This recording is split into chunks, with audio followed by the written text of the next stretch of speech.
Olá, Mila. Olá, Rafa.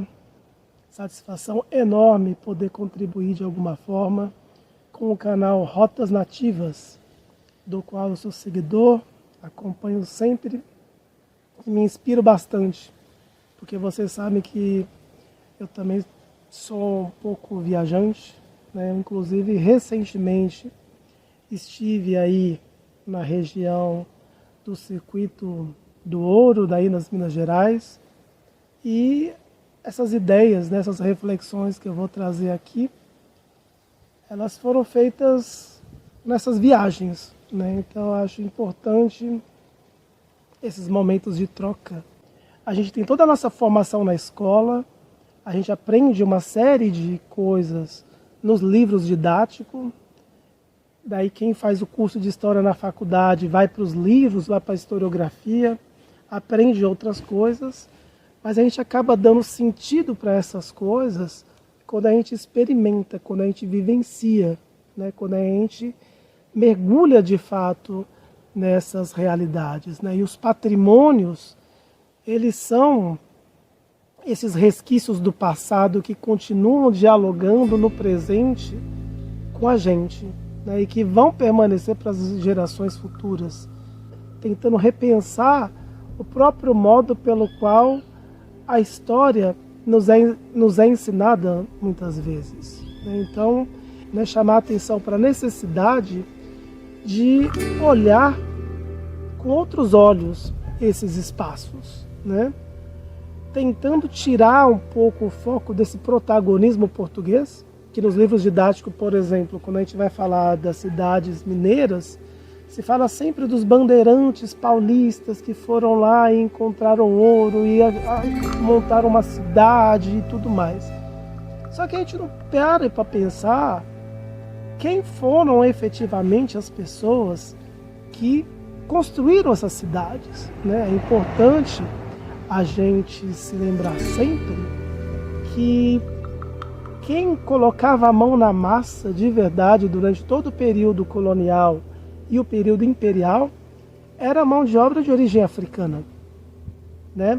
Então, todos esses espaços que a gente vê na cena urbana das chamadas cidades históricas, eu acho importante que a gente olhe aquilo tudo como fruto das tecnologias africanas, seja no caso da mineração, que era a principal fonte de renda no período, mas também em tudo aquilo que chama a atenção da gente até hoje, né?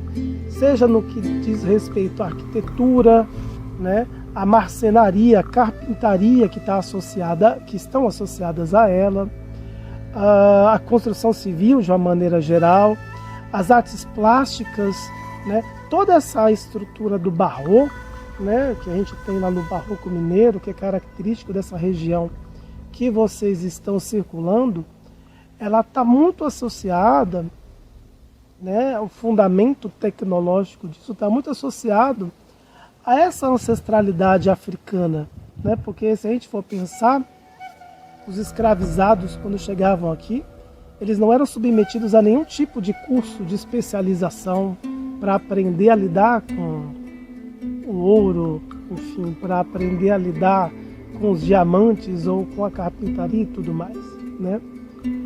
Então, onde que eles aprendiam isso, né? Obviamente, eles traziam essa tecnologia junto com eles de lá para cá.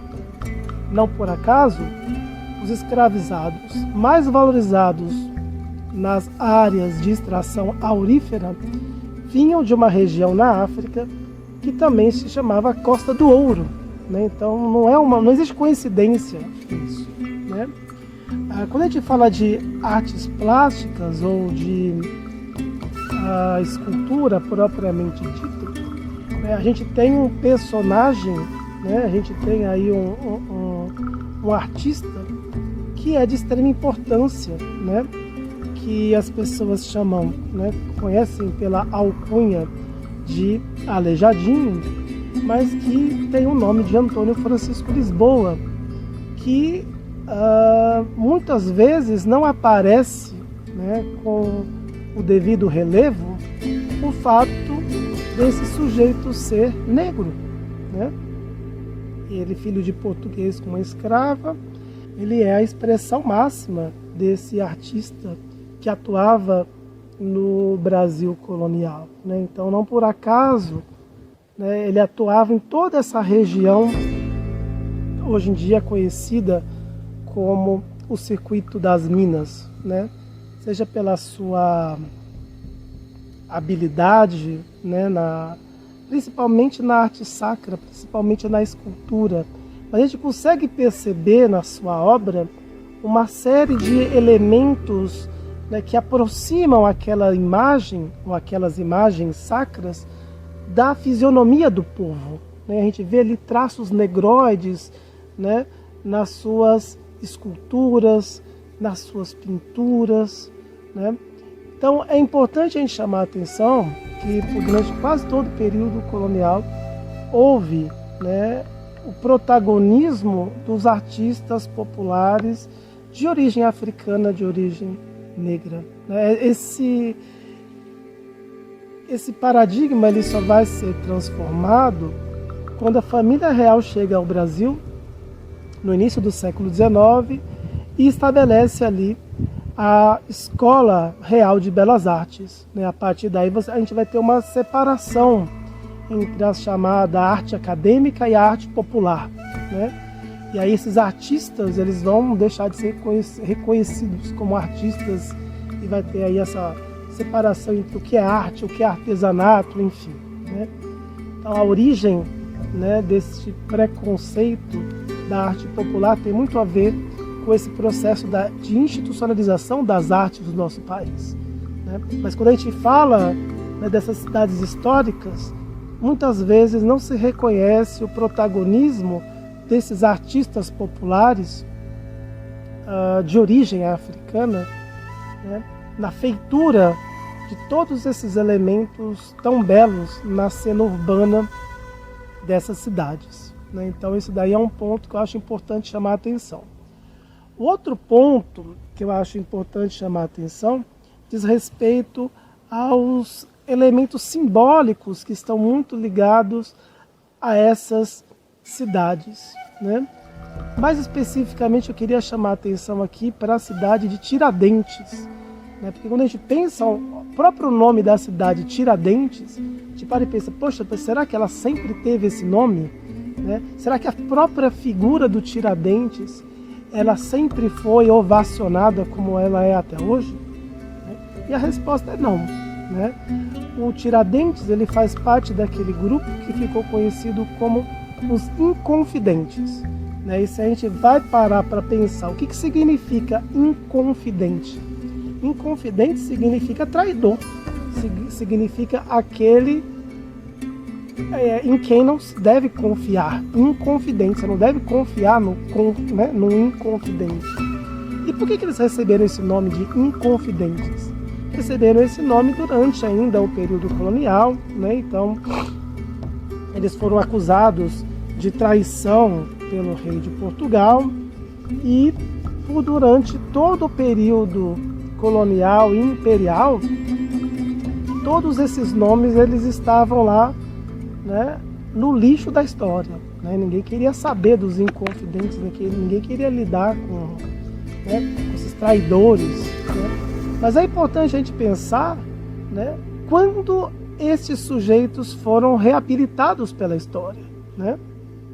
E isso se deu no início do governo republicano, né? Porque a República no Brasil ela foi estabelecida por um golpe militar com quase nenhuma aderência social, né? As classes populares assistiram bestializadas, né, este evento que foi a proclamação da República. No entanto, né, esse golpe militar sem nenhum apoio popular precisava forjar mártires populares para fundamentar ali a sua identidade com o povo, para conseguir, né, se sustentar no poder, né? E foi aí que eles recuperaram a imagem dos inconfidentes como símbolo daqueles que lutaram contra a tirania, né, do poder monárquico português, né? Então eles se apropriaram da imagem dos Inconfidentes, e dentre os Inconfidentes havia ali, né, uma figura, né, que estava mais ligada aos estratos populares, que era o Joaquim José da Silva Xavier, o famoso Tiradentes, né? Então a figura do Tiradentes ela só vai ser reabilitada pelos republicanos militares, né? Então a própria cidade de Tiradentes, que vocês visitaram aí, originalmente, né, em 1702, se eu não me engano, ela recebeu o nome de Santo Antônio do Rio das Mortes, né, que tem um rio grandão aí, né, que cruza a cidade, o Rio das Mortes, né? Então ali era o arraial do Rio das Mortes.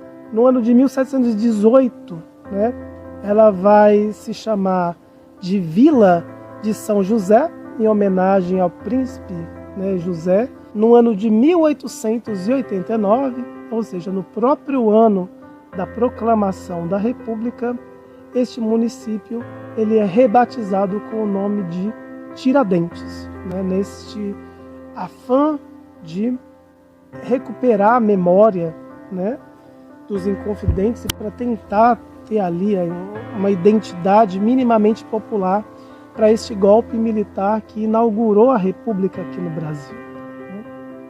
Então, enfim, essas reapropriações da história eu acho bastante interessantes, né? Quando eu estava em Tiradentes, recentemente, eu tive essa reflexão, eu fui atrás, né, de pensar, poxa, né, com certeza esse nome Tiradentes, obviamente, ele não é original da cidade, né? Então, eu fui atrás dessas datas, enfim, eu acho interessante tratar disso. Enfim, eu não sou muito bom de falar dessas coisas, eu sou blogueiro como vocês são. Mas, enfim, né, eu acho que é possível editar alguma das coisas que eu falei e conseguir aproveitar de alguma forma, ok? Então eu vou nessa porque tá sol, eu vou tomar uma praia logo ali na Guaratiba, beleza? Então, beijão pra vocês, bom rolê e até mais. Tchau, tchau.